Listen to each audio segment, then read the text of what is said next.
বিসমিল্লাহির রহমানির রহিম। হে সমস্ত জগতবাসী, বিশ্ব আধ্যাত্মিক জ্ঞান সঞ্চার দরবার শরীফ হইতে আমি চাঁদনী চিশতি আপনাদেরকে জানাই আন্তরিক শুভেচ্ছা ও অভিনন্দন।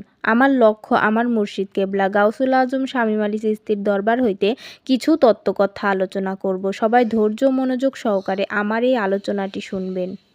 আজকের যে মূল আলোচনা, সেই আলোচনাটি হলো মানুষ যখন ঘুমিয়ে যায় তখন দেখা যায় যদি কেউ জাগ্রত হয়ে ঘুমায় তখন সে ডাক দেওয়ার সাথে সাথে জবাব দিবে, হ্যাঁ আমি জেগে আছি, ঘুমাইনি।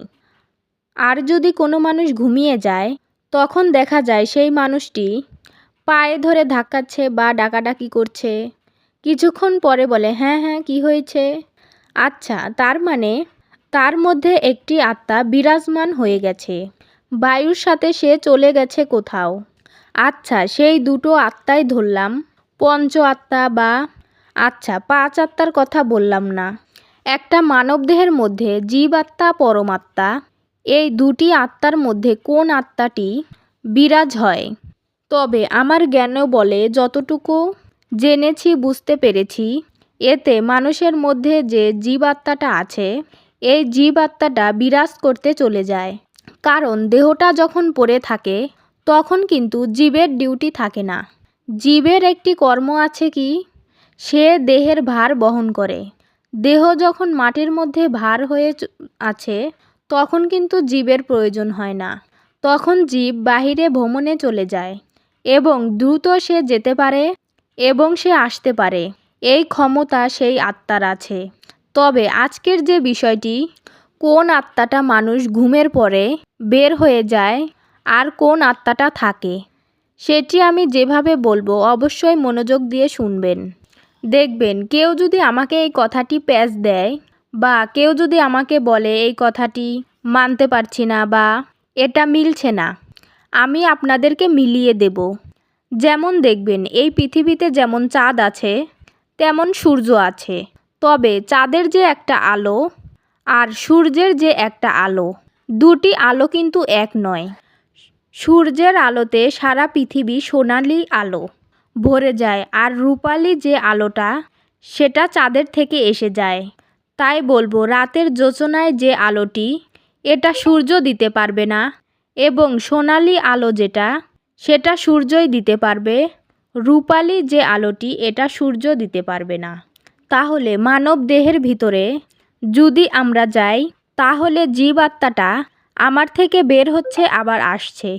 আর আমার মধ্যে যে পরমাত্মাটা, সে আমি যখন কথা বলি চলি একটা ব্রেন খাটিয়ে যখন কাজ করি, যেমন আমি লড়াচড়া অবস্থাতেও জাগ্রত অবস্থাতেও আমার মধ্যে সেই পরমাত্মাটা বিরাজমান এবং আমি যখন ঘুমিয়ে পড়ব তখনও সে আমার মধ্যে বিরাজমান।